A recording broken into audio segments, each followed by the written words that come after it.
Pronto. Rodrigo, veja se você acha que já está ao vivo aí? Tá? Acho que sim. Deixa eu ver que tá aqui. Ok. Tá, estamos ao vivo. Estamos ao vivo, né? Boa noite a todos. Nós estamos aqui hoje fazendo uma live sobre as notícias dessa semana aí, que tem sido as eleições americanas e os impactos que ela terá, não só no Brasil, mas no mundo, né? Diante da provável confirmação do Joe Biden como presidente dos Estados Unidos, ou não, né? Eu vou pedir para vocês um minutinho, porque agora eu vou só espalhar o link nas redes, aqui nos grupos. Então, quem estiver assistindo e já estiver online, me dê um minutinho aí, porque eu vou só fazer isso aqui rapidinho. E já voltamos aí a falar sobre o assunto.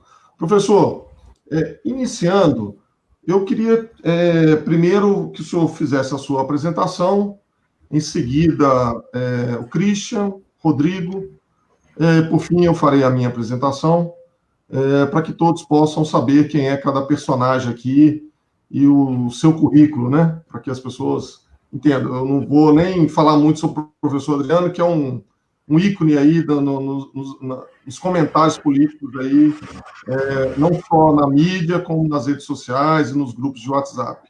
Fique à vontade, professor Adriano, pode começar. Boa noite, eu agradeço aí os elogios, seu Brandão. Eu sou Adriano Cerqueira, professor da UFOP e também do IBMEC, né, no curso de Relações Internacionais. Eu tenho a formação em História, né, de graduação, Ciência Política de mestrado no UPERJ e doutorado em História. Minha área de atuação é basicamente análise de que eu chamo de História Política, Ciência Política. Então, eu faço uma análise de conjuntura, mas numa perspectiva histórica, né? E eu tenho também, desde 2002, um instituto de pesquisa, né, que eu tive que montar por conta de uma experiência que eu fiz lá na UFOP, aí virou coisa séria, comecei a fazer pesquisa com um monte de instituto, de lugar, né, assim, de jornal e tal. Então, eu já tenho há mais de 20 anos que eu mexo com publicação de pesquisas, principalmente na imprensa, e isso me gerou um certo know-how para fazer análises de conjunturas eleitorais. Eu acho que é isso. Muito obrigado, professor. Christian, por favor, se apresente, meu amigo. Boa noite a todos que estão ouvindo e a todas. Professor Adriano Cerqueira, um prazer conhecê-lo. Eu não o conhecia pessoalmente, por vídeo. Nós estamos tendo a oportunidade de conversar agora. Tenho certeza que será bem esclarecedor. Sou Christian, sou formado na área de comércio exterior, sou especialista em comércio exterior, fiz o meu mestrado na PUC em gestão internacional e sou ex-funcionário da Vale e hoje eu tenho o meu próprio trabalho, a minha própria empresa. E espero que o senhor consiga sanar algumas dúvidas a respeito das eleições americanas, né? Eu tenho algum conhecimento das eleições brasileiras, sou uma pessoa multicultural, já fui expatriado 3 vezes ao redor do mundo, voltei agora da Nova Caledônia, onde estava trabalhando justamente pela Vale, e a gente vê muitas culturas, muitas políticas, lá mesmo na Nova Caledônia agora, um referendo com a França para a independência da Nova Caledônia em relação à França, que é o território ultramarino francês, e que perdeu pela segunda vez e vai ter de novo mais um plebiscito, se eu não me engano, em mais 2 anos. Mas isso é um outro assunto, quem sabe para um próximo debate, né? Então, eu deixo aqui a minha apresentação e espero que nós possamos fazer uma boa conversa, um bom debate, bom esclarecimento, e eu passo a bola aí. Muito obrigado. Muito obrigado, Christian. Rodrigo Bueno, por favor, se apresente. Bom, eu primeiro gostaria de agradecer o convite feito em nome do Dirceu, do Movimento para Libertas, que o Christian também é parte. Gostaria de agradecer também a presença do professor Cerqueira, um grande ídolo que eu tenho aí na ciência política. E eu sou formado em Relações Internacionais pelo IBMEC de Belo Horizonte. Eu estou me preparando para iniciar o meu mestrado, possivelmente no ano que vem. E o foco maior de estudo meu é a política internacional e a filosofia política. Então, só um detalhe, doutor Dirceu, nós temos 3 IBMECs aqui, tá? Porque eu também especializei, eu fiz o meu CBA no IBMEC há muito tempo atrás, também, quando eu fiz gestão de negócios no IBMEC. É uma escola muito boa, principalmente na área financeira, muito reconhecida. Né? Então, se o Adriano Cerqueira vem dessa escola maravilhosa, eu tenho certeza que só vai enriquecer o nosso debate, sem falar no Rodrigo Bueno, que é, sem dúvida, o nosso próximo mestre e doutor dessa área de ciência política. O Rodrigo Bueno está sendo cogitado como Olavo de Carvalho mineiro, pela direita brasileira. Olha. Mas não pode falar palavrão, hein, Rodrigo? Não. Tem que adotar um tom mais acadêmico. O tom tem que ser mais acadêmico. Sim. Ele é um cara mais fino. Bom, gente, eu sou o Dirceu Brandão. Esse ano eu estou concorrendo às eleições municipais aqui em Belo Horizonte, como vereador. Um desafio enorme. Sou graduando em Direito pela Faculdade Arnaldo,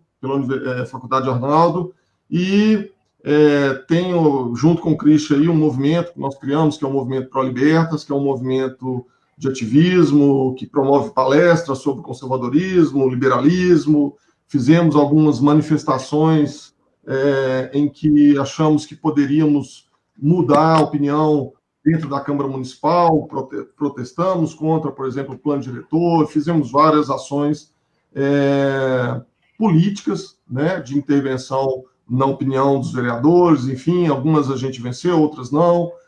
Tivemos um sucesso lá em Sabará com o movimento, a nossa intenção é expandir o movimento Pro Libertas para todas as cidades, promovendo isso, promovendo conhecimento, promovendo palestras, lives, e também protestando contra aquilo que a gente acredita que pode prejudicar, que não condiz com os valores e princípios que acreditamos na direita. Pois bem, professor, vamos começar com o professor Adriano. Aliás, professor, a maioria das perguntas estão direcionadas para o senhor. O senhor é o ator principal desta peça de hoje, viu? Então tá, obrigado.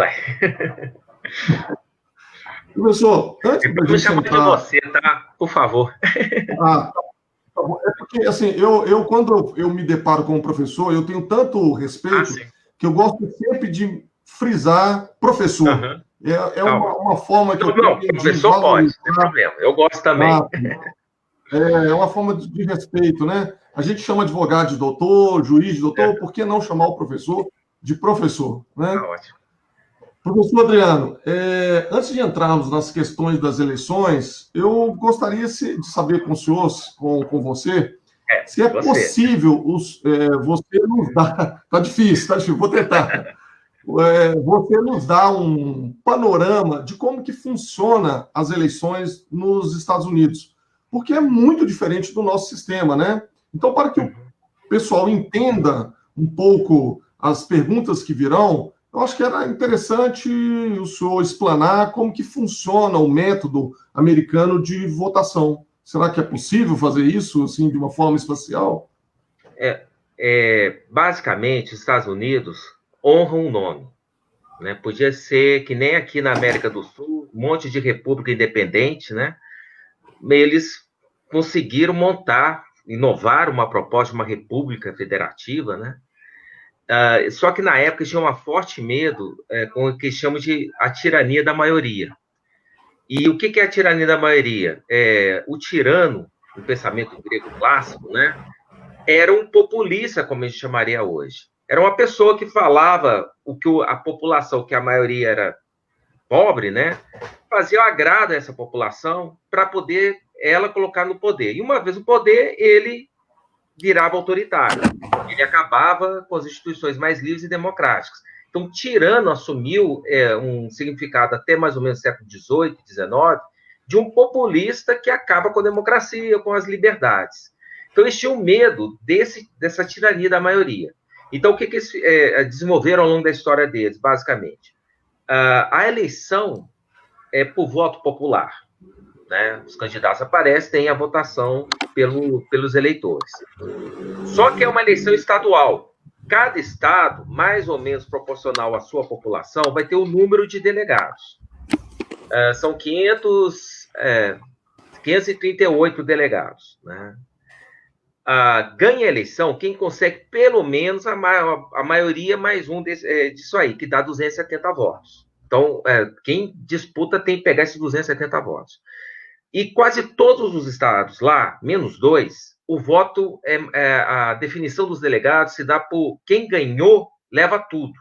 Então, por 0,01 ponto percentual, por um voto, o Trump ganhou num estado e vai levar todos os delegados daquele estado. Só em 2 que é proporcional. Né? De acordo com a proporção de votos, vai ter o número X de delegados. Todos os demais estados, eles forçam isso. Olha, eu quero influenciar na eleição com um número maior de delegados possível nessa definição para um candidato. Então, quem ganha por 20 pontos percentuais de diferença, ou 0,01 ponto percentual de diferença, o resultado é o mesmo. Leva todos os candidatos. Por isso que, geralmente, a Hillary Clinton, né, em 2016, ela teve mais votos, só que nos estados muito mais populosos, com uma grande diferença de votos. E o Trump ganhou em mais estados, com uma diferença pequena de votos, e levou tudo. Ele teve uma distribuição entre os condados, né, muito melhor em termos nacionais que a Hillary Clinton. Ela se concentrou na costa leste e oeste, né, basicamente, mas o meio lá dos Estados Unidos era todo vermelho, né, que é a cor dos republicanos. Então, essa ideia do colégio eleitoral é importante, porque a formalização da vitória se dá quando o colégio eleitoral se constitui e vota. Na grande parte das vezes, quando você tem a eleição, e geralmente a eleição acontece no último dia, né, que foi agora 3 de novembro, você tem uma visualização dos resultados em poucas horas. E aí, quando fica claro que alguém conseguiu a maioria dos delegados, o perdedor, ele reconhece a derrota, mas isso não quer dizer que o cara se elegeu. O que acontece é o seguinte, quando o perdedor reconhece a derrota, ele está falando o seguinte, eu não vou contestar nenhum resultado. E aí vai ter todo aquele processo de finalização do processo eleitoral, que demora, dependendo de cada estado. Aí você vai formar o colégio eleitoral e 14 de dezembro, se não falha a memória, se reúne e formaliza o vencedor. Agora, se acontecer de um candidato não reconhecer a derrota, ele está sinalizando que vai contestar. E contestando, judicializando, e se for bem sucedido nisso, vai atrasar na composição do colégio eleitoral. Então, assim, em 2000 aconteceu isso, né? Só em dezembro que, finalmente, numa sessão do Senado presidida por ele, o Al Gore recuou e reconheceu a vitória do Bush filho. Mas o processo foi até dezembro. Tudo indica que pode acontecer esse ano com o Trump. O Trump está anunciando que teve fraude, que foi roubado, que não aceita. Eu não tenho dúvida disso. Né? Eu não tenho dúvida disso. Eu acho que o Trump não vai entregar os pontos assim fácil. Não vai, porque politicamente ele sai mais forte nessa eleição do que há 4 anos atrás. Trump teve 71 milhões de votos. Hoje teve uma pesquisa do Instituto Rasmussen que brilhou nas eleições novamente. A última pesquisa do Rasmussen deu 48% para o Biden, 47% para o Trump. Agora, o Biden tem 51% dos votos, assim, arredondando, e o Trump está com 48%. Teve instituto que, de véspera, deu Trump com 39% dos votos. O Quinnipiac, uma universidade lá, que sempre erra, né, em favor dos democratas, deu uma diferença de 11 pontos percentuais do Biden para o Trump. Isso é um absurdo. O Rasmussen deu uma diferença de 1 ponto, e a diferença agora está em 2 pontos. Então, assim, cravou. Ele fez uma pesquisa hoje, né, e faz todo dia, e ele perguntou o seguinte, você não votou no Trump por quê? Você votou no Biden por quê? 90% de quem votou no Trump falou que votou no Trump por causa do Trump. 56% de quem votou no Biden falou que votou no Biden por causa do Biden. Então, quando você olha os percentuais, Trump mobilizou mais votos a seu favor do que o Biden. Então, Trump sai muito forte nessa eleição, mesmo perdendo. O Partido Republicano está na mão dele. Eles vão ter que fazer alguma coisa para tentar tirá-lo, mas, assim, o Trump sai muito fortalecido e em condições de atazanar muito o futuro governo Biden, se for confirmado. Mas, em termos, só para finalizar, né, não tem nada legalizado ainda. Tá? Tudo indica que Biden deve ser eleito, mas agora, se descobrir uma mega fraude, principalmente nos estados decisivos, que é Pensilvânia, Wisconsin, e se confirmar as vitórias do Trump, né, como parece na Carolina do Norte, Geórgia, que já parece estar havendo um processo de recontagem lá que deve dar, talvez, um favoritismo para o Trump pode ser vencedor desse processo. Né? Então, a imprensa anunciando já o Biden como vencedor é uma espécie de forçação de barra, porque o processo parece que vai se judicializar. E se houver acolhimento formal, então a gente vai ter um atraso nessa definição. Não sei se deu para esclarecer.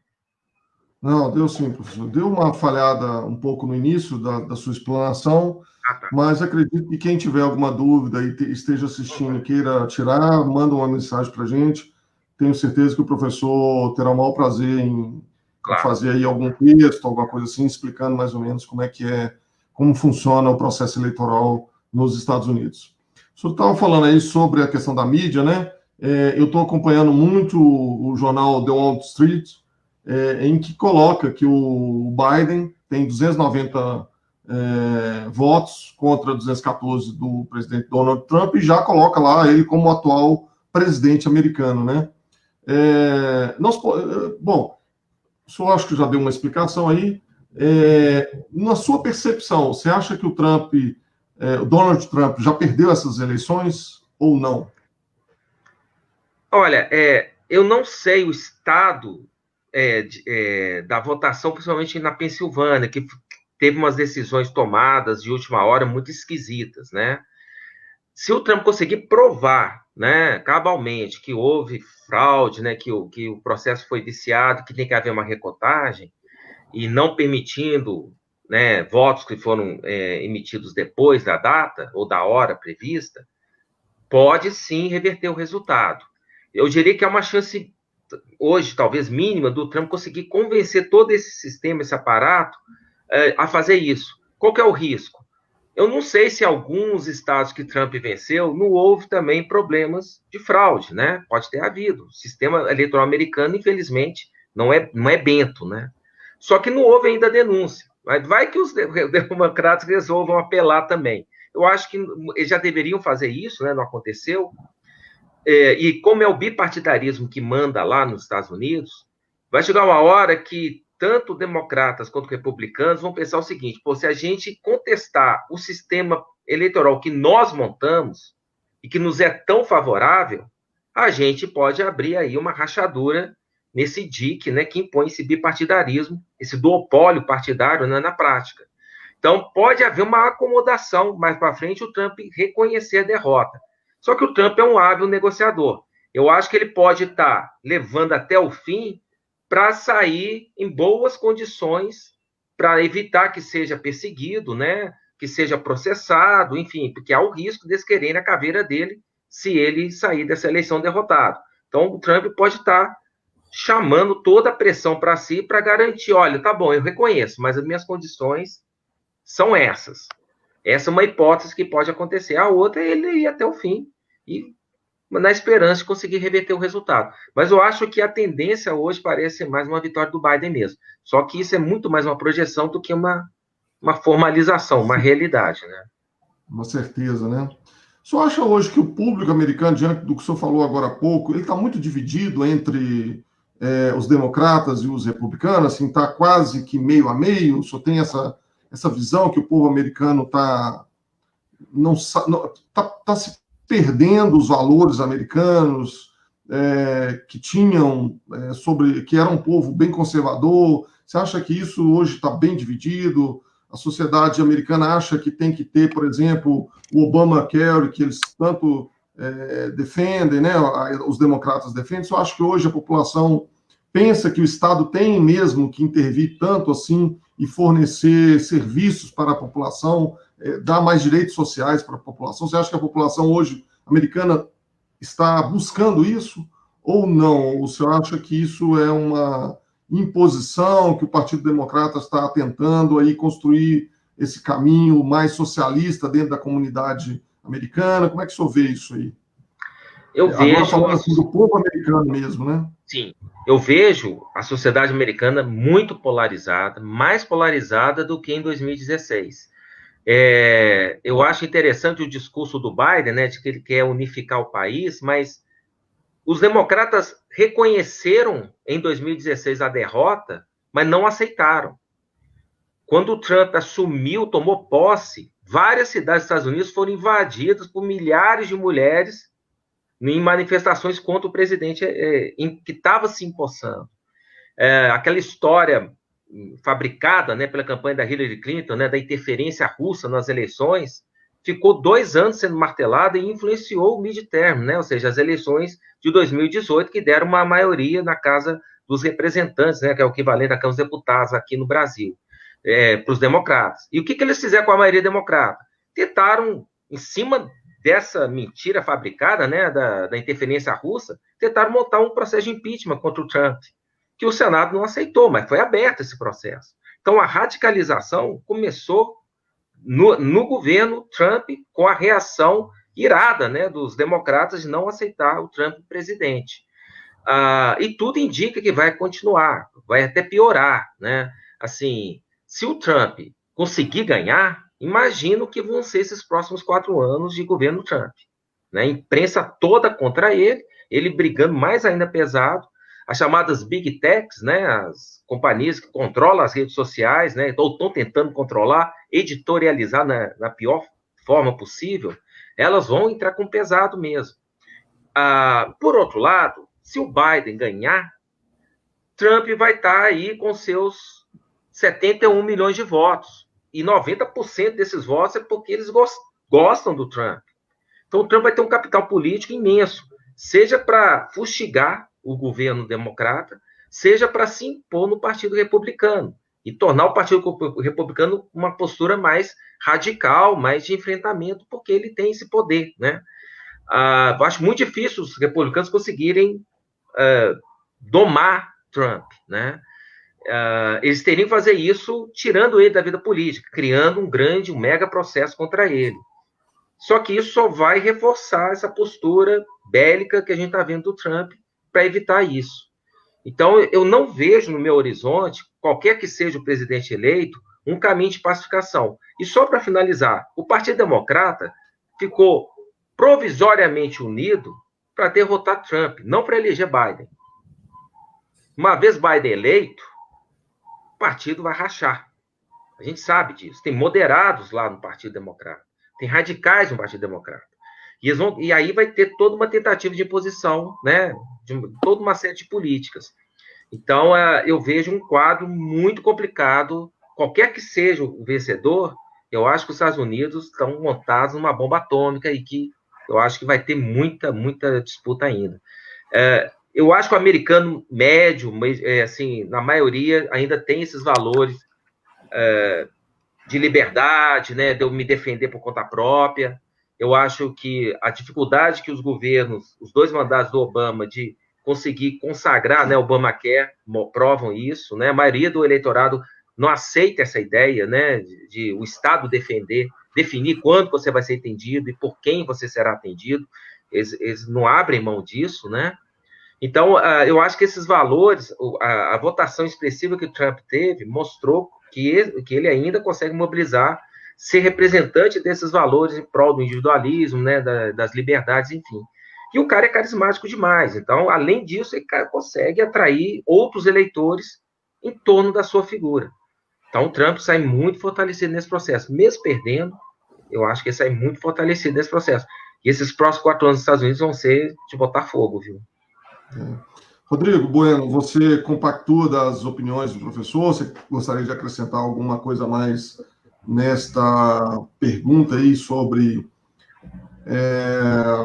até o Sérgio Alvarenga, que está participando, ele fez uma pergunta muito relacionada ao que nós estamos falando aqui, sobre o povo americano, né? Então, ele coloca aqui, ó, o que estava se desenhando pré-pandemia era uma reeleição com folga. Eu também acredito nisso. Os números da economia americana vinham subindo bastante, a taxa de desemprego estava menos de 4%, enfim. Mas por causa da pandemia, né, esses números devem ter sofrido grave baixa. Eu sei que eu tive alguns dias atrás vendo uma reportagem do jornal o Globo em que mostrava o PIB de vários países negativo e só o da China que estava 11% positivo, né? Então, a crise econômica foi mundial, exceto para a China. Mas ele está dizendo aqui, o americano perdeu a vontade de buscar o American Dream. Rodrigo Bueno. Bom, sobre a votação do Trump, eu acho que isso cedo ou tarde vai ser um problema para o Partido Republicano. Por que eu falo isso? Porque uma das razões que eu enxergo da potencial derrota do Trump, como o professor Adriano colocou, não tem nada... o martelo não foi batido, a eleição não acabou, mas tudo indica uma vitória do Biden. E isso, comparado com os resultados dos republicanos na Câmara e no Senado, colocam que teve muito uma questão plebiscitária de aprovação ou não sobre a figura pessoal do Trump, não sobre as políticas do Trump. E eu acho que isso é bem importante de colocar. Bem colocado. Eu imagino também que o Partido Republicano ele tem dois caminhos, ele tem duas saídas, e as duas têm prós e contras.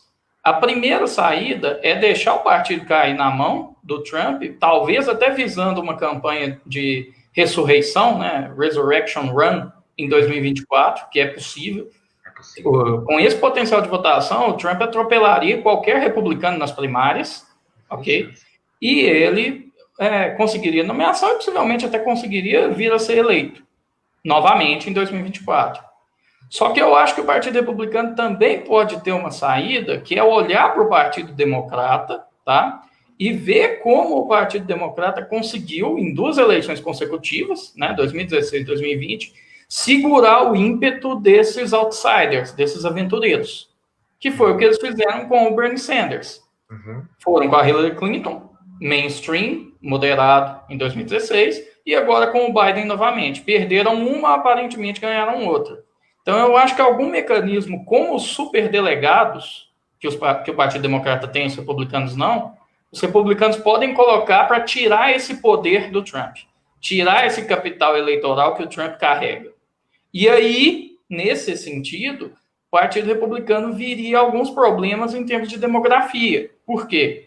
Porque o eleitorado tradicional republicano, ele, digamos, ele está em queda nos Estados Unidos. E o Trump conseguiu alguns ganhos nas chamadas minorias que sempre votaram democrata.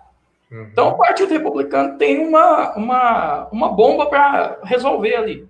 Ele não pode sentar em cima e ficar no meio do caminho, e ele vai ter que tomar uma decisão. Ideologicamente, o Trump não é assim, o que a gente classifica como conservadorismo, né, que a gente vê nos livros. Só que, na realidade prática política, ele tomou de assalto o Partido Republicano. Ao mesmo tempo que os eleitores republicanos podem ter algum tipo de rejeição. E, a meu ver, o Biden conseguiu ser eleito com um voto republicano anti-Trump. Agora, fechando essa questão sobre a fala dos problemas internos do Partido Republicano que o professor Adriano colocou, eu teria isso para acrescentar. Agora, sobre a questão levantada na pergunta aí do Sérgio sobre o sonho americano, eu não acredito que esse sonho americano tenha morrido.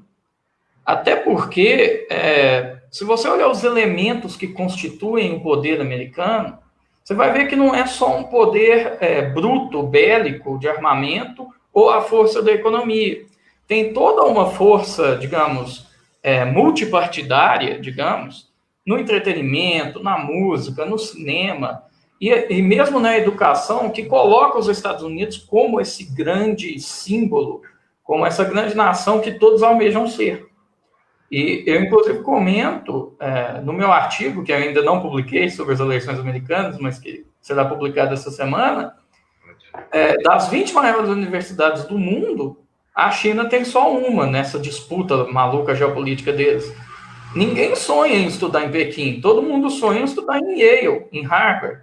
Então, independentemente do resultado das eleições, eu não acho, particularmente, que o sonho americano tenha morrido. Perfeito. Bacana. O senhor ia colocar alguma coisa, professor? Pode falar, desculpa, interrompi. Não, eu só acrescentar, adorei a resposta do Rodrigo, fui bastante, me esclareceu muitos pontos, e sobre quem votou em Biden, nessa pesquisa de hoje do Rasmussen, 29% de quem votou no Biden votou anti-Trump. Então, Biden teve 56% dos seus eleitores votar por causa dele e 29% por causa do Trump. Né? Os Never Trump, né? Provavelmente muitos deles são republicanos, né? Que não aceitaram. Então, é isso aí mesmo. Uhum. Rodrigo, deixa eu te fazer uma pergunta aqui. Você acredita que o Trump não está aceitando a derrota porque estamos vendo aí nas redes sociais inúmeras fraudes, né, que estão sendo apuradas aí agora pela justiça americana. Diversas postagens aí que circularam nas redes sociais, inclusive eu estou aqui com algumas matérias, por exemplo, o jornal, a CBS, dizendo que uma reportagem de 15 de outubro, tá? Que um grupo reivindica que quase 400 mil cédulas da Califórnia foram enviadas a pessoas que se mudaram do estado ou morreram. Então, teve votos, por exemplo, de pessoas que morreram em 1824. Né? Então, assim, a gente está assistindo uma série de reclamações, vamos dizer assim, dos republicanos com relação a fraudes, como votos enterrados, votos que foram queimados, extravios de votos, votos duplicados, ou seja, uma mesma pessoa votou duas vezes. Tem vídeos na internet de mesários falsificando assinaturas, né? Rasgando votos. Tem vídeos de mesário com máscara do Biden, fazendo a contagem dos votos e amassando os votos impressos. Enfim, você acha que está certo, na sua visão, essa contestação do Trump? Bom, eu acho que o presidente Trump tem todo o direito de pedir as recontagens nos estados que lhe é reservado esse direito, porque as regras eleitorais nos Estados Unidos elas não são unificadas. Cada estado tem a sua regra. Então, por exemplo, alguns estados a diferença tem que ser de 1%, alguns estados admitem 2,5%, 5% e por aí vai. Eu acho que ele tem todo o direito, tá? E eu acho também que é bom, se for judicializado, se essas recontagens acharem, independentemente do vencedor, eu acho que é importante demais para os Estados Unidos e para o papel que os Estados Unidos ocupam na geopolítica global, que ninguém tenha dúvida sobre o sistema eleitoral americano. Porque aí a gente pode começar a pensar o seguinte, porque assim, o pessoal, o cidadão, ele pode começar a pensar, olha, a certeza, a falta de ruído que existe em países como Rússia, como China, pode ser superior aos problemas inerentes da democracia americana. E isso seria um problema gravíssimo para os Estados Unidos, independentemente do vencedor, porque contestaria a posição de hegemona global dos Estados Unidos. Então, o meu desejo, independentemente do vencedor, é que tudo que for necessário, recontagem ou processo judicial, seja feito para confirmar a lisura do processo eleitoral. Porque acima de interesses republicanos ou interesses democratas, tem o interesse nacional dos Estados Unidos da América, que corresponde ao interesse ocidental de impedir uma ascensão chinesa. Então, a meu ver, o Trump ele tem todo o direito de fazer isso. Agora, eu, particularmente, acho que é assim como as chamadas fake news, né? Fake news sempre existiram, só que elas tinham um nome lá atrás de rumores. Um rumor. nós temos rumores, temos fake news. Esse ambiente das redes sociais proporciona isso. Eu particularmente creio que esses problemas de contagem nos Estados Unidos, eles sempre existiram. Só que você não tinha rede social para, em menos de 24 horas, estar soltando esse tipo de coisa. E isso acaba minando a confiança no processo. Então, a meu ver, o principal não é a vitória de Biden ou de Trump. O principal é arrumar alguma maneira de não mostrar o sistema institucional americano como derrotado. Esse eu acho que tem que ser o principal foco. Nós estamos falando da maior democracia do mundo, né? Isso causa uma grave ameaça à estabilidade institucional americana, né? Só para complementar, porque às vezes as pessoas não têm um pouco de ideia do tamanho da questão. Se comprovado as alegações do Rudy Giuliani, da campanha do Trump, nós estamos diante do maior escândalo político americano desde o Watergate. Então, é um negócio de uma escala, se comprovada, gigantesca, e que vai perdurar por décadas na política americana, assim como o Watergate ainda tem efeitos até hoje. Então, assim, a gente tem que ter bem noção do que significaria esse escândalo. E aí eu volto numa coisa que o professor Adriano colocou, que é o seguinte: será que é interessante para o Partido Republicano e para o Partido Democrata ver esse sistema mudar? Será que a lisura do processo eleitoral está acima dos interesses das duas grandes forças majoritárias da política americana? E está acima dos interesses geopolíticos dos Estados Unidos? A meu ver, pode ter um consenso bipartidário que é melhor que não se conteste as eleições.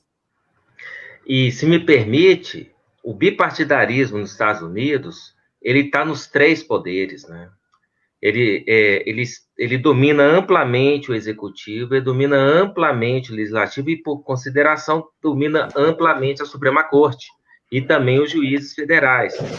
Então, se houver essa percepção do risco, do opólio rachar, né, eles não vão deixar.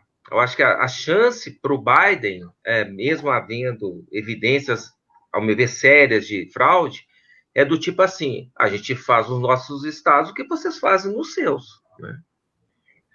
Então, assim, você quer botar isso na frente de todo mundo? Vamos botar, então. Eles não vão fazer isso.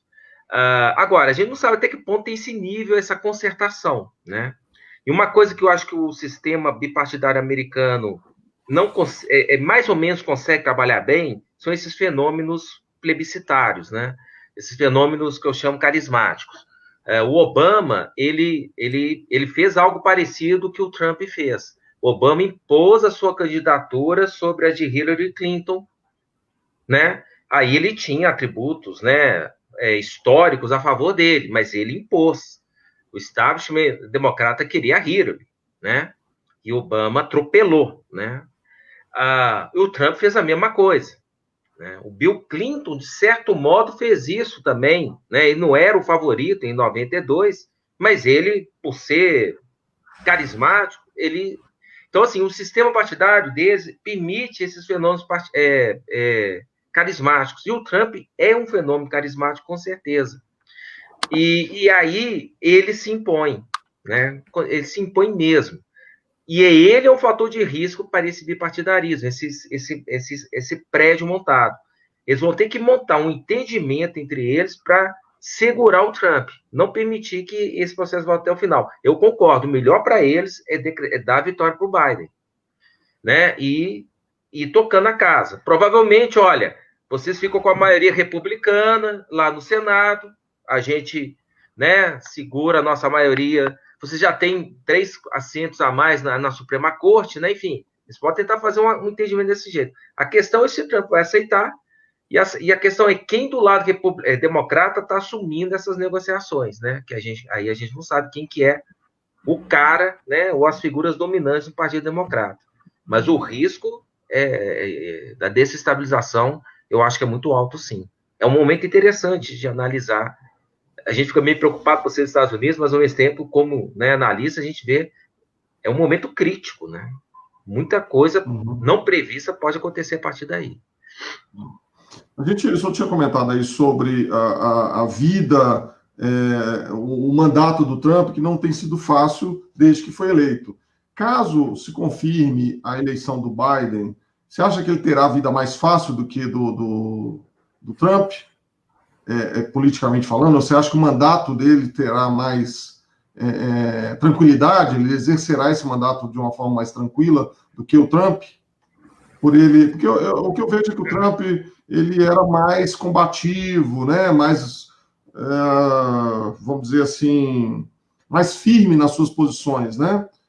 Diante da Europa e eu acho que já o Biden não vai carregar essa mesma forma de governo.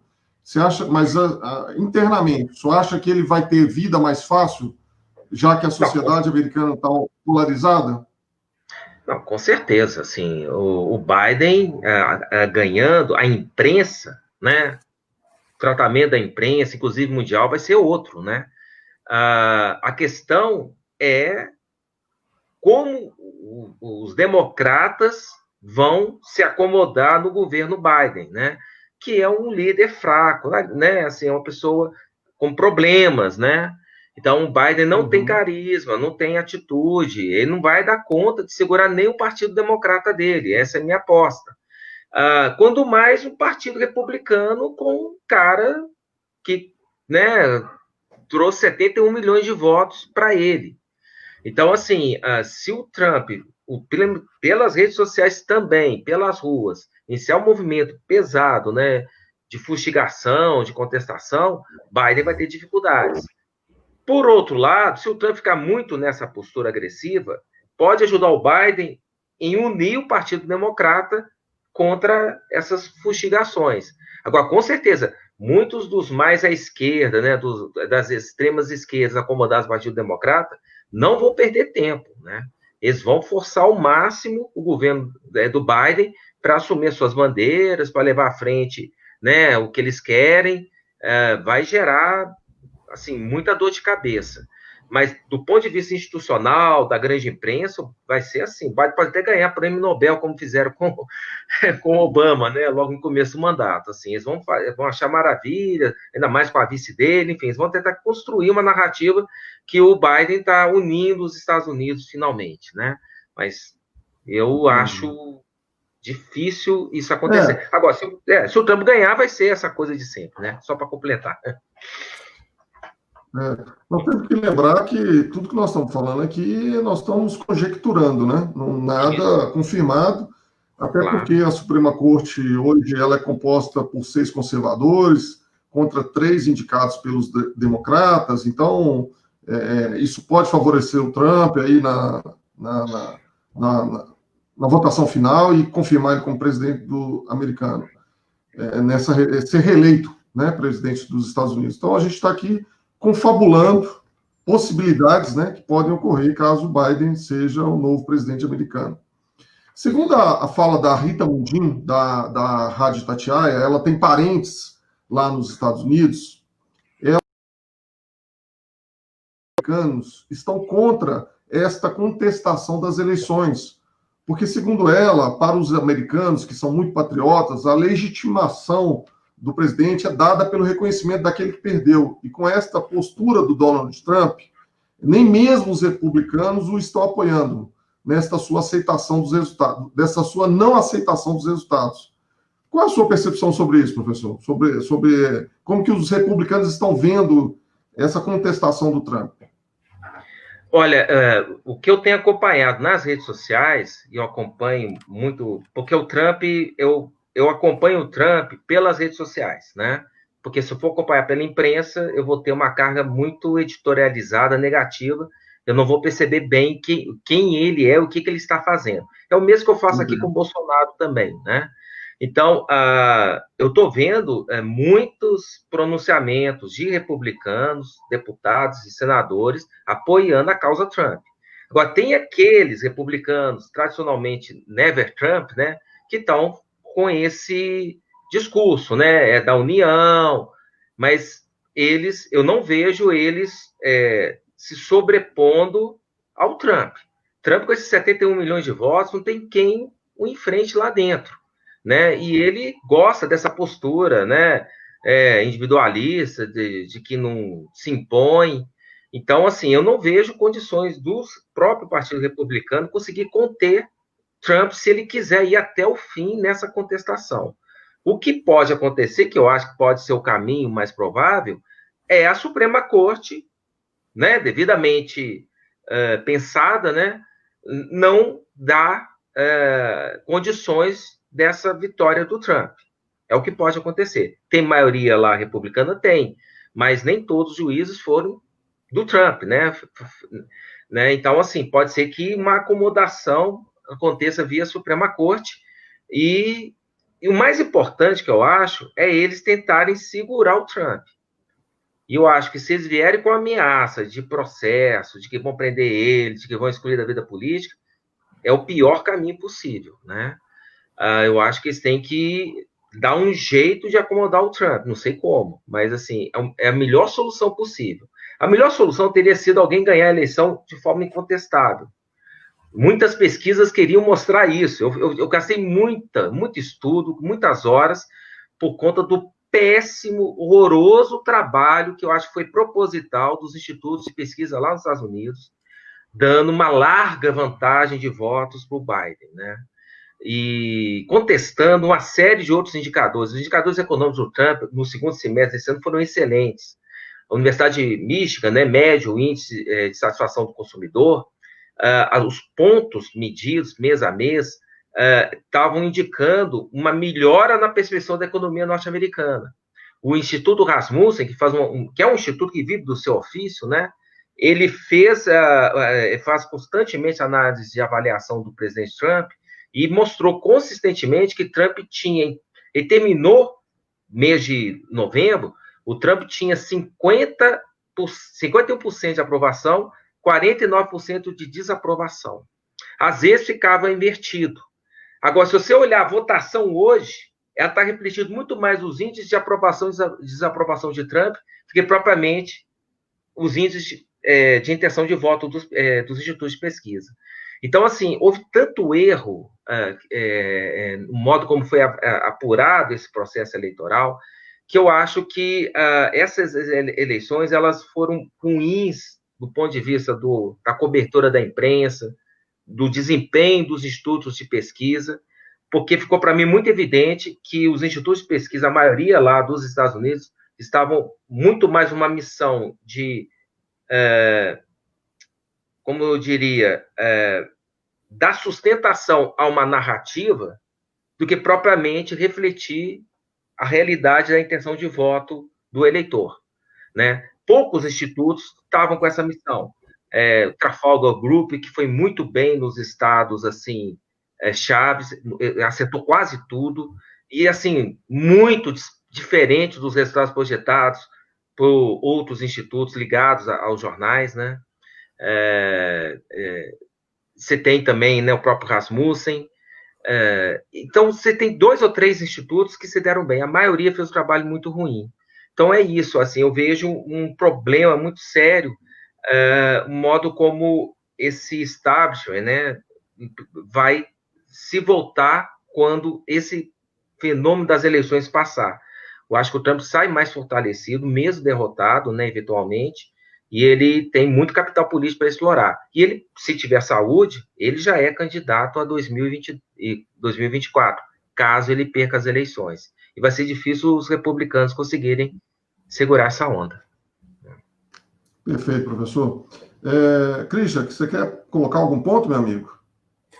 Queria esclarecer com o professor Adriano Cerqueira o seguinte: quando o Biden supostamente ganhou as eleições, sendo bem pragmático, eu fiquei muito preocupado, tá?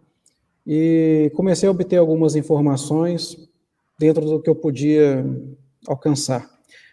E as informações que eu tive foi que Biden tem uma transição muito boa, apesar do que o senhor disse, da falta de carisma dele, ele teria uma transição muito boa entre republicanos e democratas. tá? E aí eu fico nessa dúvida, até que ponto realmente ele seria tão ruim, vamos dizer assim, para a direita americana nesse sentido, né? Você comentou que a imprensa o favoreceria, todavia, nós temos essa transição, ele teria essa transição entre os dois partidos, né?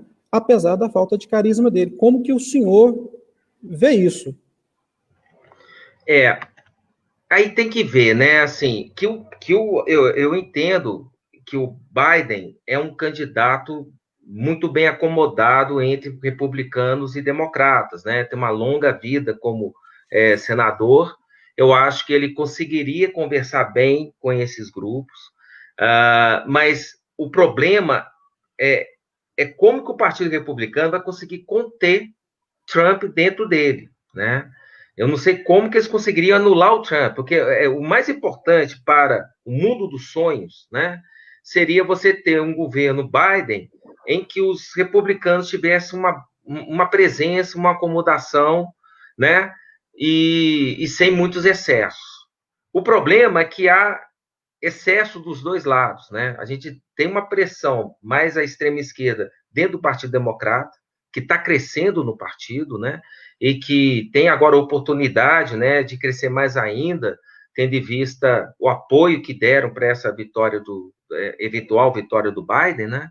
E por outro lado tem essa pressão Trump no Partido Republicano.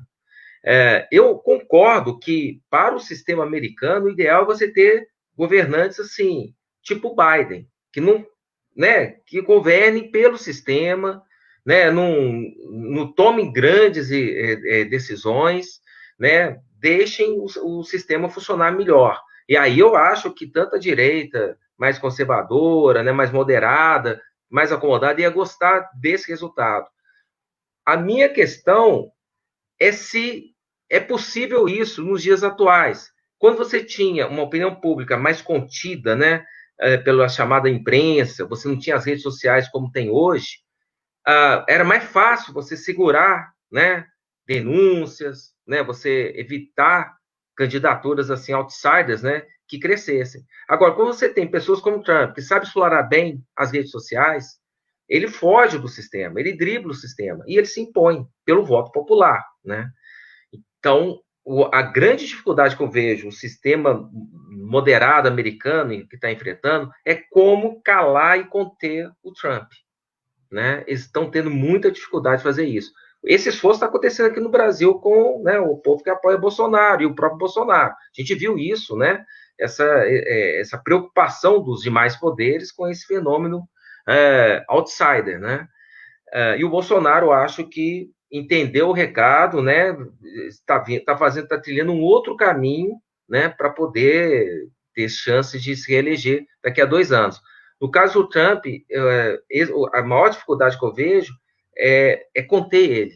O Trump hoje ele é um incômodo para o sistema e ele leva muita gente atrás dele, né?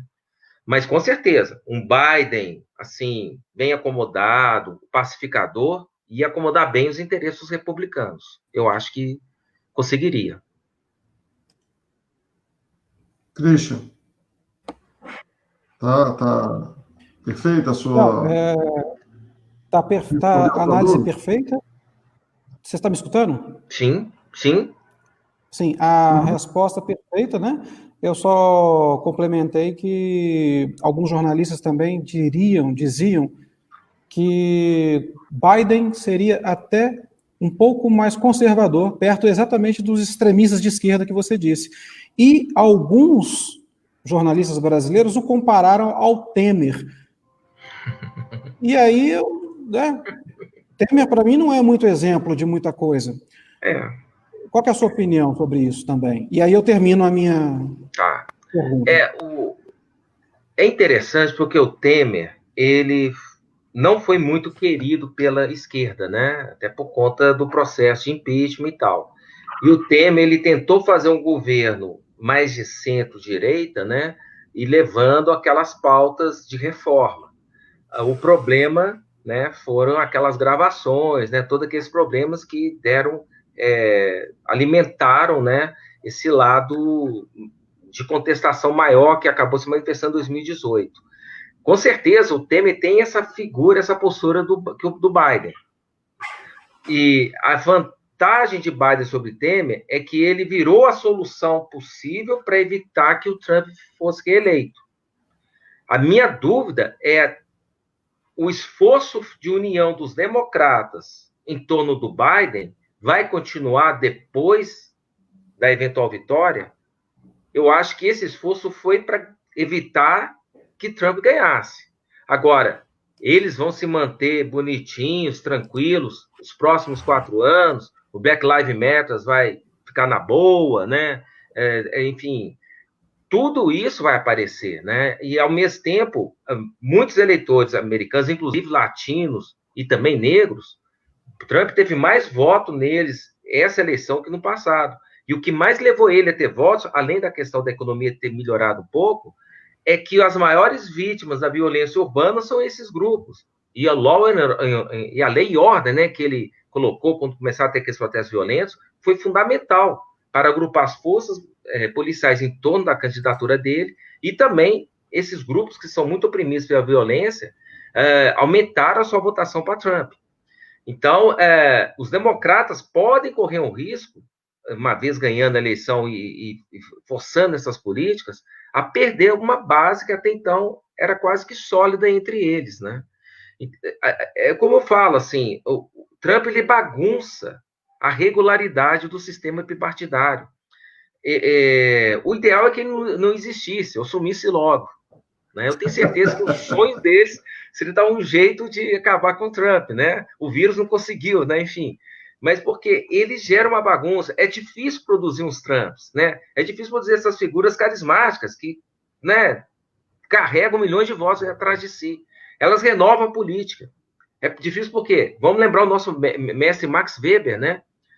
O grande renovador das sociedades são os líderes carismáticos, né? A liderança carismática, né? Ela cria novos valores, ele faz novas leis, faz reformas. Claro que liderança carismática para o bem e para o mal, mas eles têm esse poder porque eles carregam milhões de votos atrás de si. E eventualmente a gente vê essas figuras aparecendo, um Lula, um Bolsonaro, um Trump, né? Um Obama, né? Aí como é que você cala esses caras? E o Trump está aí. Então, eu acho bacana, eu acho que esse esforço de fazer o barco flutuar bonitinho com Biden foi feito. Só que o Trump está lá, né? Ele saiu mais fortalecido eleitoralmente desse processo, mesmo se perder, ele sai muito fortalecido nesse processo. E com o discurso pronto, foi roubado, né? Então, ele tem tudo para continuar pressionando, por um lado, né, o eventual governo democrata, e esse governo democrata vai ter que ficar unido para enfrentar essa pressão. E eu não sei se vai ficar unido, até porque Biden não tem capital político, não tem liderança para fazer isso. Aí, não sei. É uma incógnita o que vai acontecer no eventual governo Biden. Eu não consigo imaginar o que vai ser. Teve uma pessoa que fez uma pergunta aqui interessante. Rodrigo, eu vou pedir primeiro ao Rodrigo para fazer essa resposta, e o senhor pode comentar, professor. Claro. O resultado das eleições foi feita uma pergunta pelo Vladimir Leonor de Paula. O resultado das eleições americanas, mesmo ainda não confirmada, pode interferir na reeleição do Bolsonaro? Bom, eu acho que é muito difícil você fazer um copiar e colar. Uhum. Nós estamos falando de um sistema bipartidário, aqui no Brasil é multipartidário. O Bolsonaro, nesse ano, né, de 2020, ele operou uma grande troca de eleitorado. O Bolsonaro foi eleito com o voto da classe média alta, uma grande carga de antipetismo.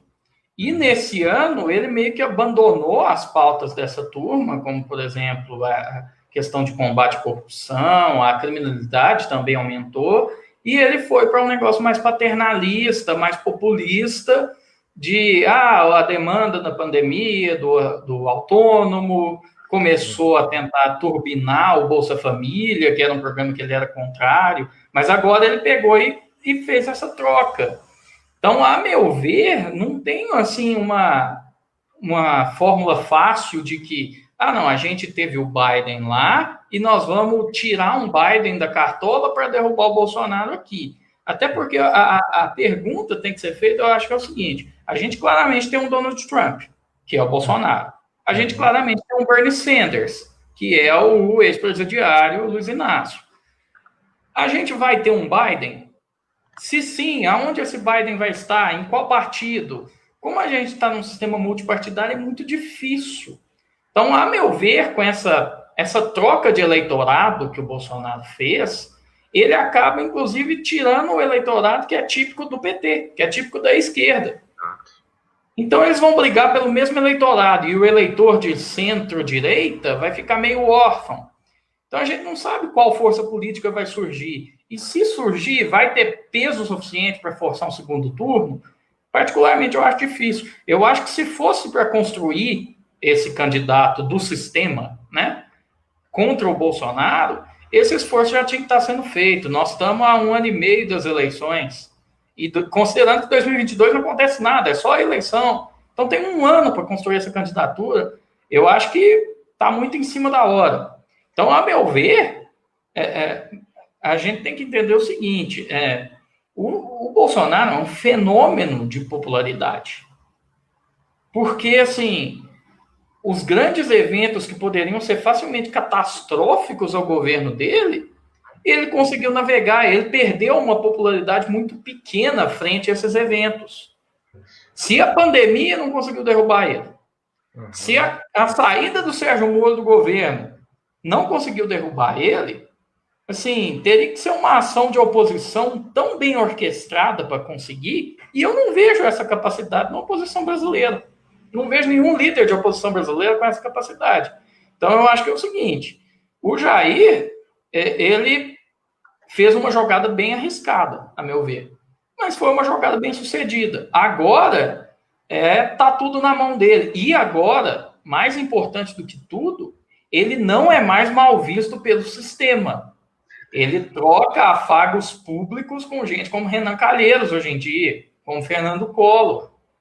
Então, o sistema, o centrão, né, que todo mundo fala, tá com ele. Então, assim, eu não vejo, assim, eu vejo, assim, que a esquerda brasileira começou a soltar os fogos de artifício antes da hora, e a parte da direita que ficou desiludida com o governo Bolsonaro também está soltando fogos de artifício antes da hora. Eu não vejo hoje uma força política capaz de derrubar o Bolsonaro. Particularmente, eu não vejo, e eu não vejo como a não reeleição do Trump interferiria nisso, porque são sistemas muito diferentes. São características de país, de população bem distintas. Eu concordo totalmente, tá, Rodrigo? É isso mesmo. Eu acho que é isso mesmo. O que o pessoal gosta de vincular, né, os populistas, né, Trump e Bolsonaro. Foi feita uma grande união nacional contra o Trump. Vamos fazer aqui. Aí aparece logo os proponentes, chapa Luciano Huck né, e o Moro. O Moro e o Luciano Huck. Aí você começa a ver quem que vai ficar na cabeça de chapa. Aí eu falo, cadê a esquerda aí? Né? Onde está a esquerda aí? Imaginar lulista votando em Moro é a mesma coisa de imaginar bolsonarista votando em Moro. Né? Então, assim, o Moro, eu acho que o Bolsonaro, ele estava governando no início, como o Trump, principalmente nas redes sociais, e com muita pressão delas, né, e ele respondendo bem a isso, enfim. Só que foi um governo bastante problemático, né, toda hora criando crises, toda hora a imprensa explorando e criando crises também contra ele, o STF, né, inventando coisas assim, né, que nem essas tais fake news, né, enfim. a gente viu todo tipo de ação tentando conter o Bolsonaro. Com a pandemia, ele caiu no risco muito sério, acho que tinham armado uma arapuca para tirar ele, talvez via impugnação da chapa dele, né, em maio. E um grande momento de maio foi quando o Moro inventou uma saída péssima, né, no modo como ele fez, imaginando que a popularidade do Bolsonaro ia desabar, o povão, né, as torcidas organizadas iam invadir as ruas, né, e aí ia ter um grande movimento, né, nas ruas, em prol da democracia e fora o governo Bolsonaro. Ele continuou com um terço do eleitorado fiel que votou nele, né, e que continuou achando o governo ótimo e bom. Ele sobreviveu à saída do Moro. E o Bolsonaro foi atenuando a sua verve, né, a sua fala nas redes sociais, e fez um movimento de acomodação com o Centrão, que eu acho que o ápice desse movimento foi a indicação muito bem sucedida do Cássio, né, para o STF.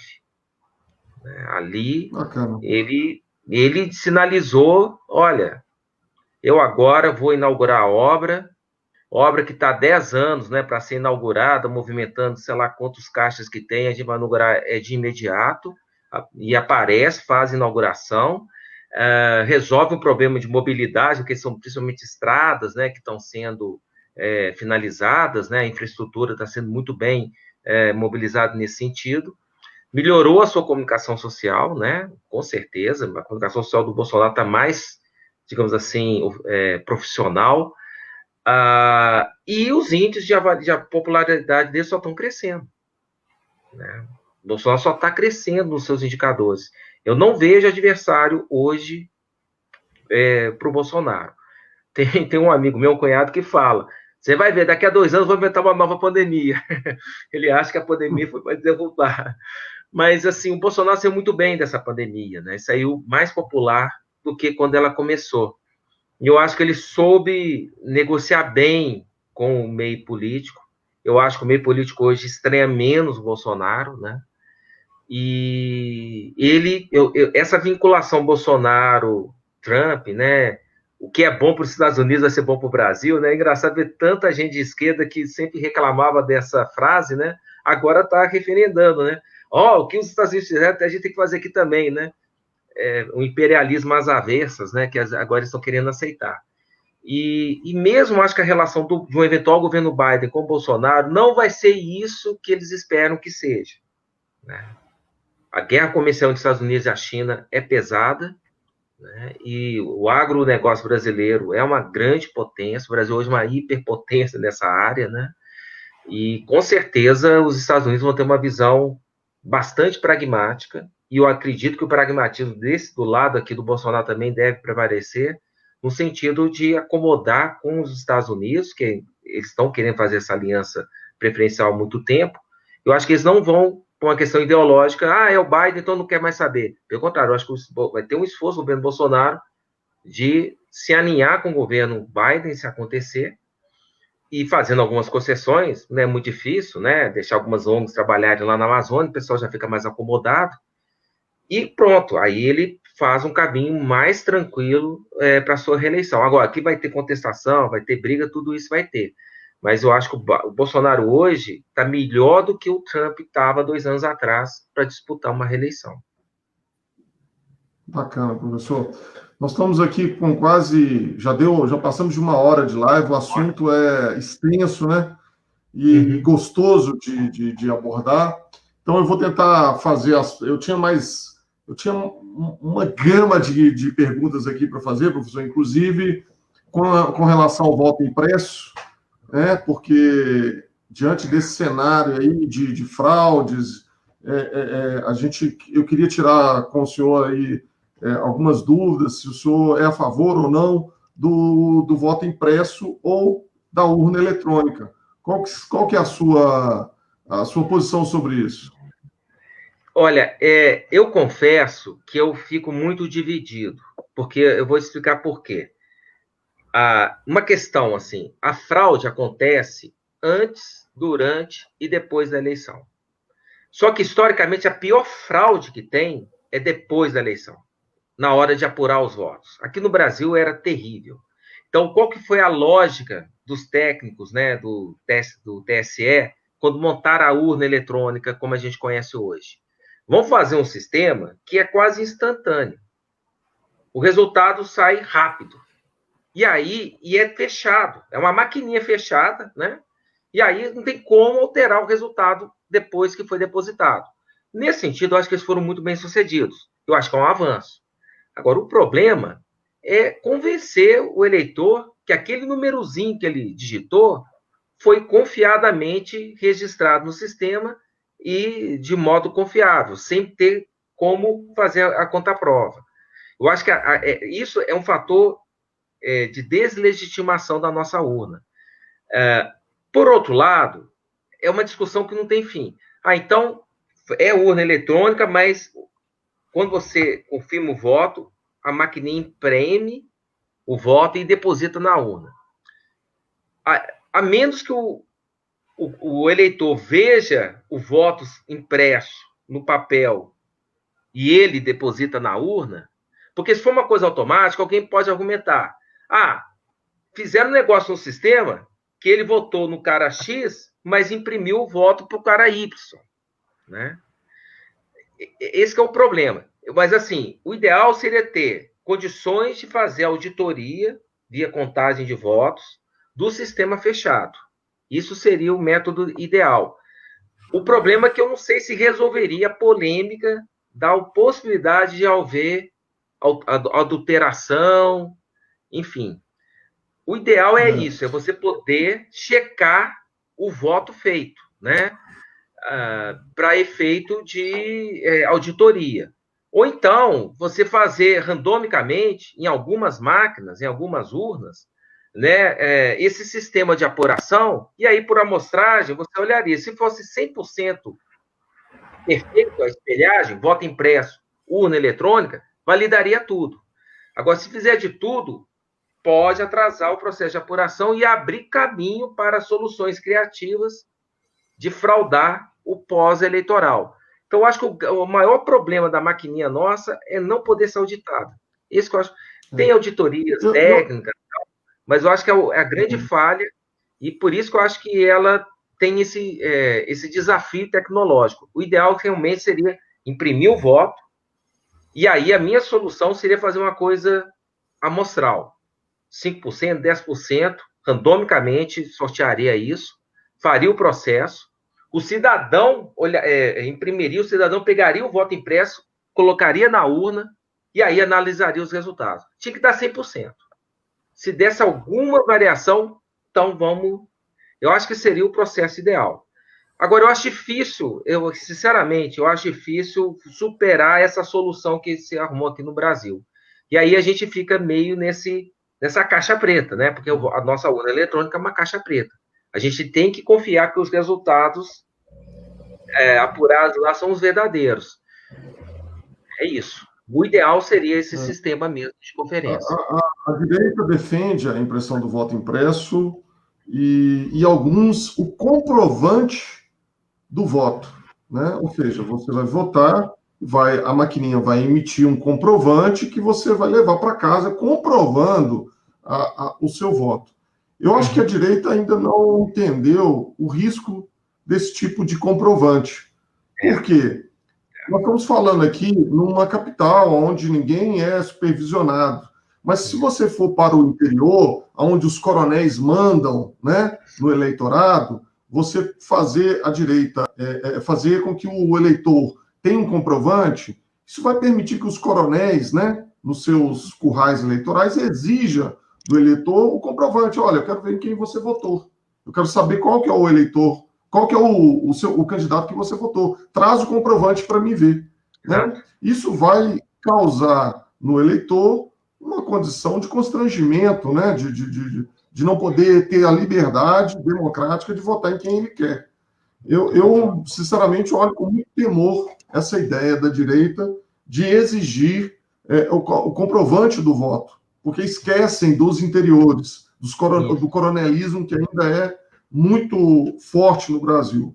Agora, a questão do voto impresso realmente é uma defesa da direita hoje no Brasil, que dentro do que você expôs, eu acho que era o mais certo, né? Você votaria, a máquina emite o seu voto impresso, você põe na maquininha, você não pode levar ele, você não pode sair dali com ele na mão. E depois, por amostragem, por algum método, é possível se fazer. É feito isso hoje em pesquisas, né? Em que você consegue atestar se uma pessoa pode ou não ser eleita, porque não podemos fazer, pós as eleições, uma espécie de amostragem para comprovar que realmente aquele candidato teve mais votos do que o outro. Eu acho que é possível, sim, e é interessante. Agora, essa questão de comprovante de votação, eu acho muito perigoso. Acho muito perigoso. Até porque tem compra de voto no Brasil, né? Isso várias pesquisas já demonstraram. Então, o comprovante isso alimentaria uma outra fraude eleitoral, né? Que é o voto vendido, né? Então, agora é péssimo. A urna, professor. A questão da urna, hoje eu ouvi um comentário que me chamou muita atenção. É que o voto de papel, ele tem fraudes. A gente sabe que tem, a gente está vendo aí, está visualizando isso nos Estados Unidos. Mas são regionais, são pontuais, que você consegue, sabe, pegar e tal. Ou seja, são fraudes no varejo, sabe? Agora, na urna eletrônica, é possível fazer fraude no atacado. Ou seja, com um toque aqui, você frauda 50 mil votos, 200 mil votos, apertando uma tecla Enter. Então, eu achei interessante também essa análise de como que os dois sistemas, né, têm as suas dificuldades. Diante deste comentário, em que é possível ter uma fraude, mas ela é mais no varejo do que no atacado, eu fico com o voto impresso, né? Porque eu acho que ele, apesar de eu ter certeza que tem fraude, é menos, né? É possível, a gente vai ter menos fraude no sistema do que com a urna eletrônica, onde é um sistema fechado, que se tiver fraude, nunca saberemos, né? E se tem, é no atacado, né? 50, 200, 300 mil votos de uma vez só que são adulterados. Né? Por isso que eu gosto da ideia também do voto impresso, né? Para efeito de comprovação. Mas você teria a totalização sendo feita pelo sistema, normalmente, só que aí, antes de soltar os resultados, você faria a checagem, né? Acho que em todas as urnas seria meio exagerado, mas faz por uma amostragem aleatoriamente tomada, e aí, havendo a comprovação dos casos, né? E se houver algum problema, dá para olhar isso, aí você, pronto, validaria o processo eleitoral, né? Eu acho que esse seria, talvez, o sistema mais ideal. Tecnologicamente, eu não sei como é que isso seria feito, mas uma outra coisa que eu acho que me incomoda na nossa urna eletrônica é digitar os numerozinhos, né? A pessoa não vê o candidato, tem que guardar o número. Isso também eu acho que é um problema, né? Eu entendo por quê, né? Mas você tem que ter um telão para a pessoa sair clicando, né, na figurinha do candidato. E a vantagem do voto impresso é que você vê a figurinha, né? Você vê a cara, né? Você vê os candidatos em pessoa, aí você não tem como errar o número, né? Porque o problema de você digitar o número, eu estou convencido que eu quero votar no Dirceu Brandão, que é 10 e 100. E eu acho que o número seu é 11 e 100. E eu digito. Eu tenho certeza que eu votei no você, mas o meu voto vai aparecer um... Então, essa nossa urna eletrônica, desse jeito, com voto impresso, acho que não funcionaria bem. Daria muitos erros de voto. E a pessoa falaria, a máquina fraudou meu sistema. Eu votei tal e saiu esse cara aqui. Pode dar esse tipo de confusão. Então, teria que ser uma solução em que você escolheria, né? Ficaria claramente que você votou naquela pessoa, e aí você vê depois o voto impresso para poder comprovar se foi aquilo mesmo. Talvez seria a solução ideal. Gerar rapidez na apuração. Agora, se gerar lentidão na apuração, aí eu começo a achar problemático o sistema. Teria que ser um sistema mesclando rapidez na apuração com possibilidade de auditar o resultado. Para o cidadão comum ver e reconhecer, olha, tá certo, a máquina não mudou meu voto, não. Acho que seria o ideal. Perfeito, professor. Bom, eu vou finalizar fazendo quase que 3 perguntas em uma. Tá? Aí eu gostaria que você, professor, e Rodrigo sintetizassem aí as respostas para essas 3 perguntas em uma.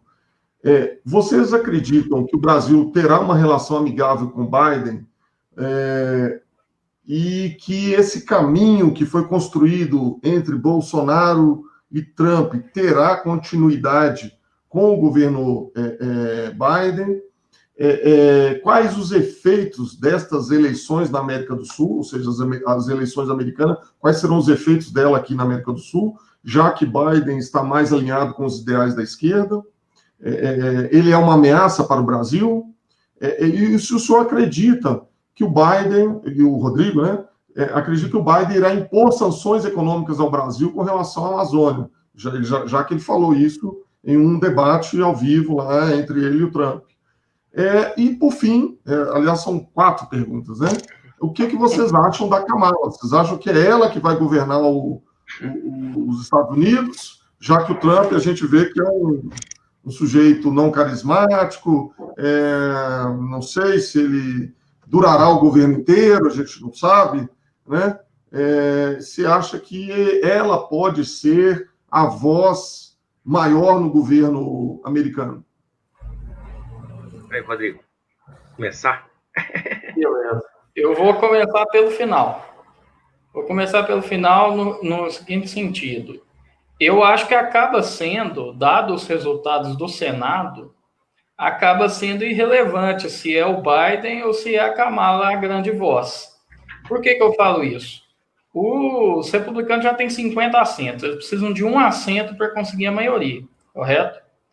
Vai ter 2 segundos turnos na Geórgia em janeiro. Ainda que os democratas vençam os 2, vai empatar 50-50, e o voto de Minerva lá é da vice-presidente Kamala, porque nos Estados Unidos o presidente do Senado é o vice-presidente. Só que tem um porém. Os republicanos podem virar a minoria, dado o voto de Minerva. Entretanto, eles podem obstruir qualquer coisa que aparecer na frente deles. Porque para superar a obstrução, os democratas precisariam de 10 senadores republicanos rebeldes. E mesmo na ala republicana anti-Trump, que eu acho que o maior exemplo disso é o Mitt Romney, de Utah, senador por Utah, ele já falou, não passa no Senado New Deal Verde, não passa no Senado o Court Packing, que é a ampliação da Suprema Corte. Então, assim, eu acho que a gente tem 2 cenários possíveis. O Biden sempre foi um político centrista moderado, a carreira toda dele. Se ele ainda tiver força para isso, eu creio que na ciência política tem um conceito chamado janela de Overton, que é onde estão os posicionamentos, né, de políticas públicas dos partidos. Eu acho que o Partido Democrata pode se deslocar da esquerda para o centro, caso o Biden demonstre ter essa força. Se ele demonstrar não ter essa força, a Kamala pode até largar como a favorita para uma corrida democrata em 2024, supondo que o Biden seja o presidente de um mandato só. Mas com o Senado republicano e mais importante ainda, com os republicanos precisando de pouquíssimas cadeiras para ganhar a Câmara em 2022, nas midterms, o governo democrata vai ficar totalmente paralisado. Então, o mais inteligente para os democratas, e já tem deputado democrata falando isso, é chutar fora os progressistas. É isolar a ala da Ocasio-Cortez, da Elizabeth Warren, e focar numa questão mais centrista que possa ser aprovada por um consenso bipartidário, que vai ser necessário, independentemente do resultado do segundo turno do Senado na Geórgia, vai ser necessário esse consenso. Porque senão vai acontecer o que aconteceu na era Obama, que o Obama ficava reclamando de obstrução republicana toda hora, e o Biden, por sua vez, que consertava esses acordos, sendo vice-presidente, junto com o Mitch McConnell, que é o líder da maioria republicana no Senado. Então, eles já têm um histórico ali de amizade, de conseguir fazer o país andar, mesmo com um presidente, né, no caso, o Obama, que era muito contrário ao que o Senado queria. Então, eu acho que, assim, tem esses dois cenários. Qual vai ser o vitorioso? Eu acho que é cedo para dizer. Mas eu enxergo com bons olhos a possibilidade do Partido Democrata se consolidar mais ao centro, como, aliás, sempre foi. Ele deu uma guinada radical nos últimos anos. Ok?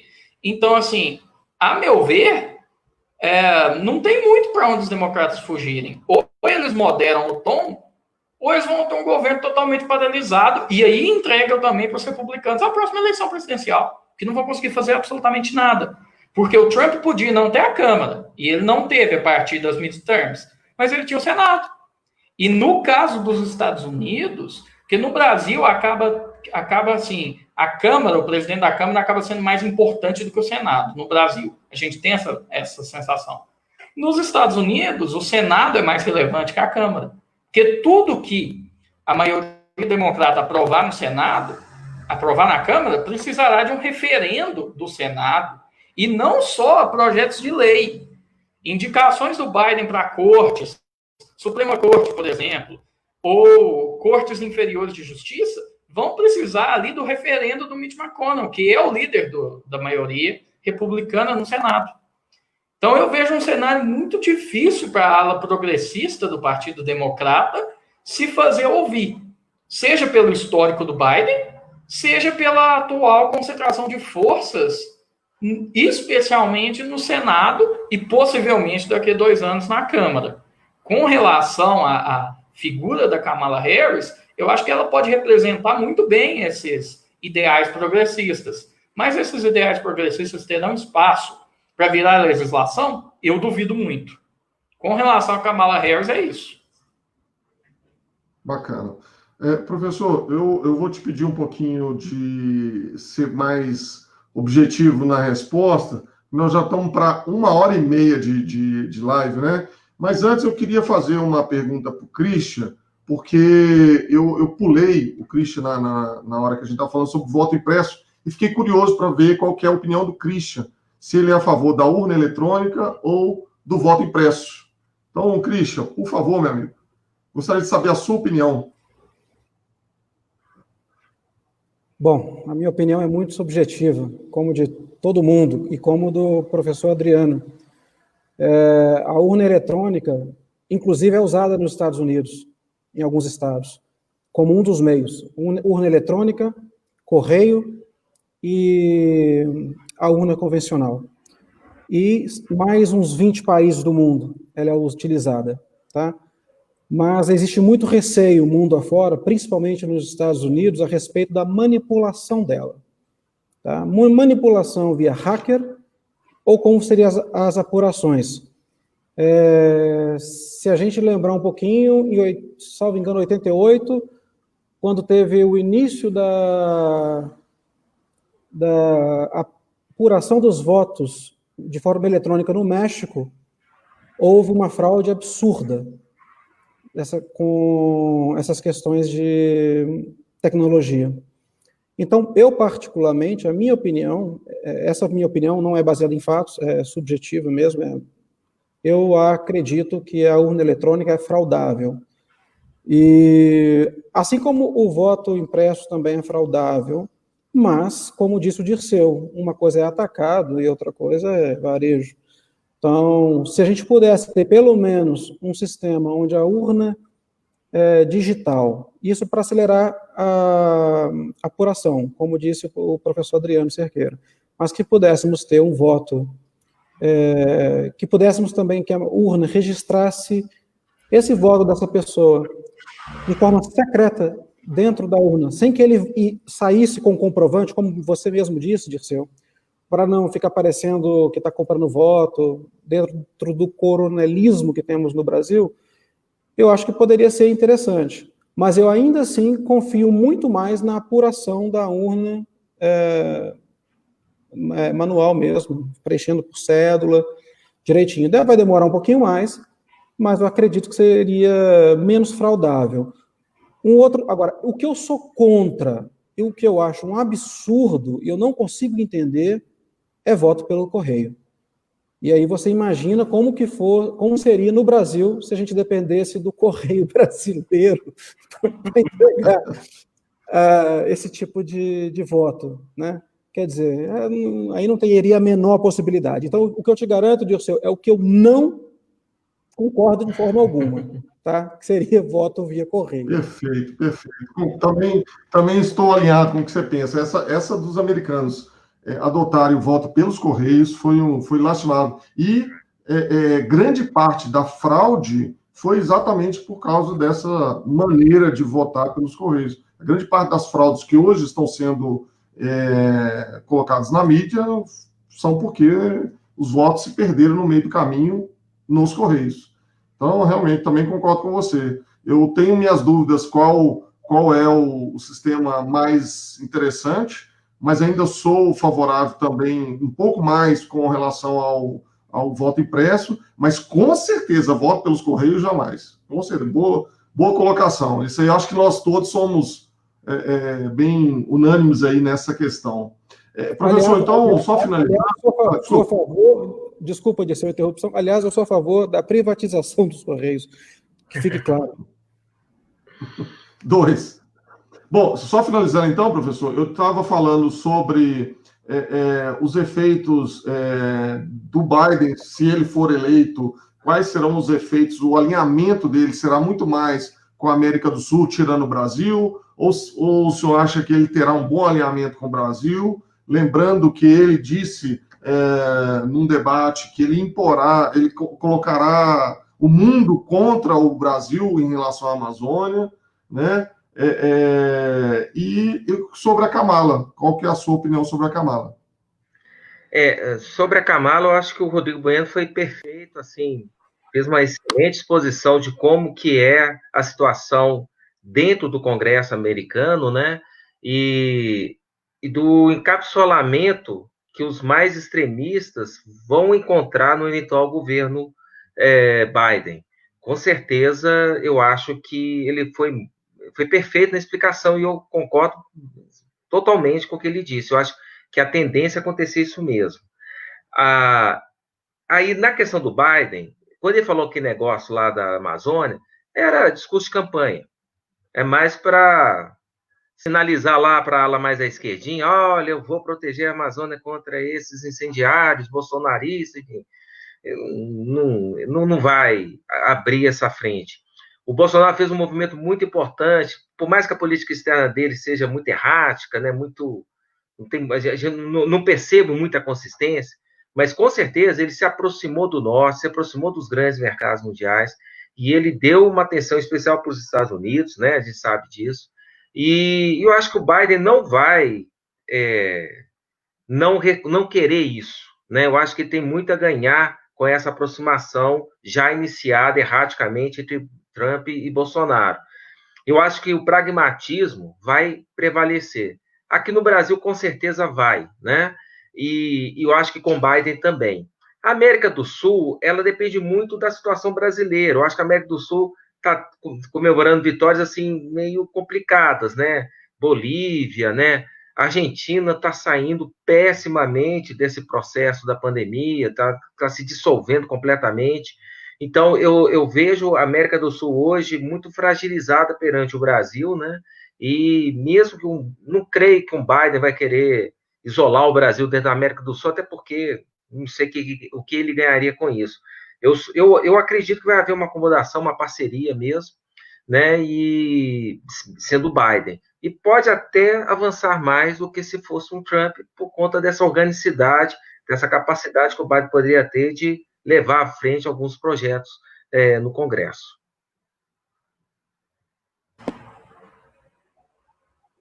Ok, professor. Pessoal, tinha muitas perguntas, professor, Rodrigo, Christian.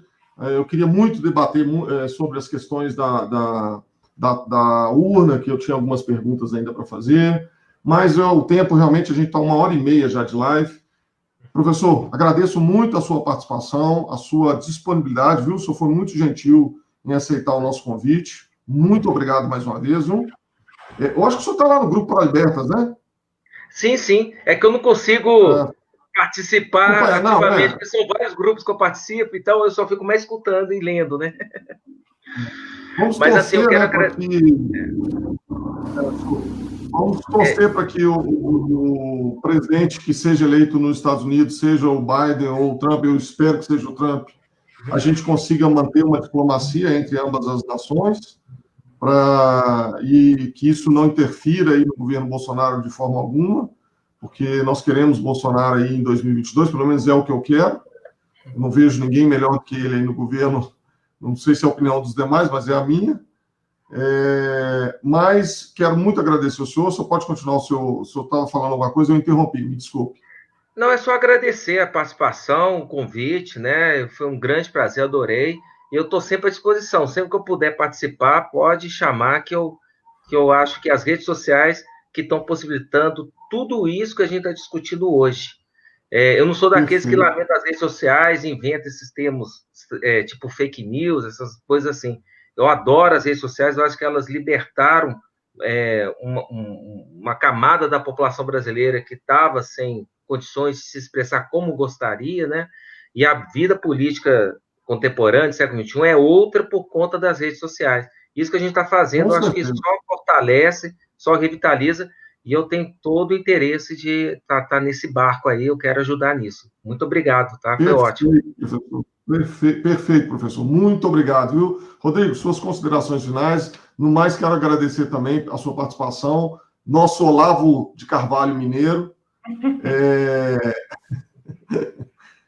O senhor deve estar com muito orgulho, né, professor? Porque é um grande cientista político, nós vamos ter aí já temos, né? Mas será ainda mais ao longo do tempo, com a experiência que ele provou, demonstrou o grande conhecimento que tem de política internacional. Parabéns, viu, Rodrigo? Suas considerações finais, por favor. Bom, queria mais uma vez agradecer o convite, né, a você e ao Christian, todos o Movimento Pro Libertas, né?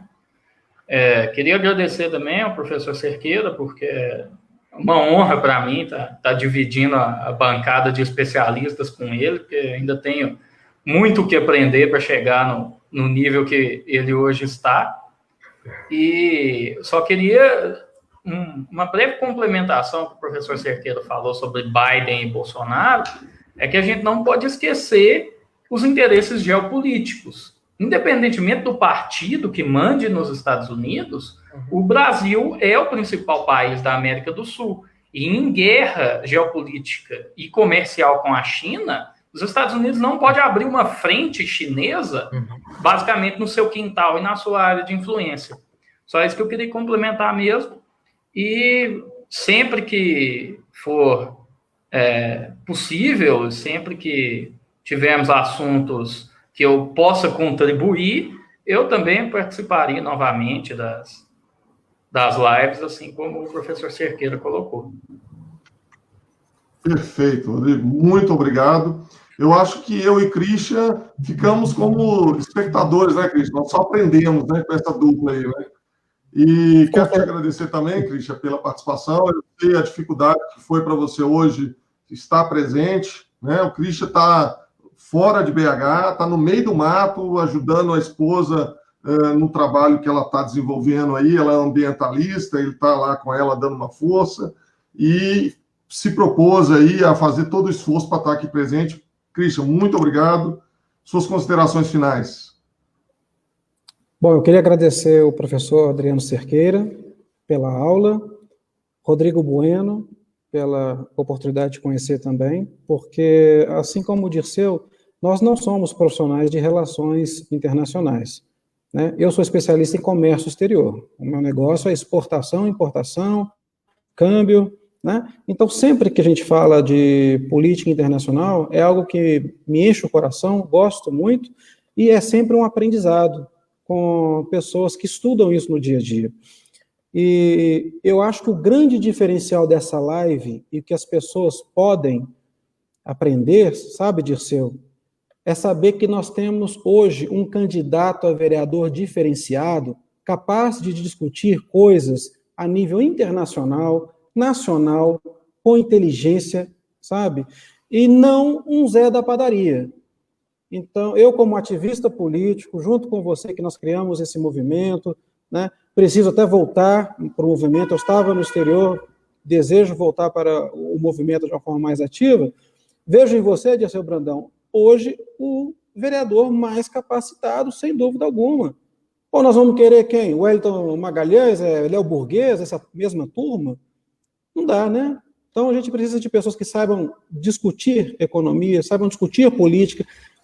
Alguém que possa falar assim, poxa, mas esse assunto é internacional, não tem a ver com o município de Belo Horizonte. Pelo contrário, são pelos grandes exemplos lá de fora, ou pelos grandes erros lá de fora, ou pelos grandes acertos lá de fora, que nós podemos trazer, aprender e melhorar. Começando aqui pela Câmara dos Vereadores de Belo Horizonte.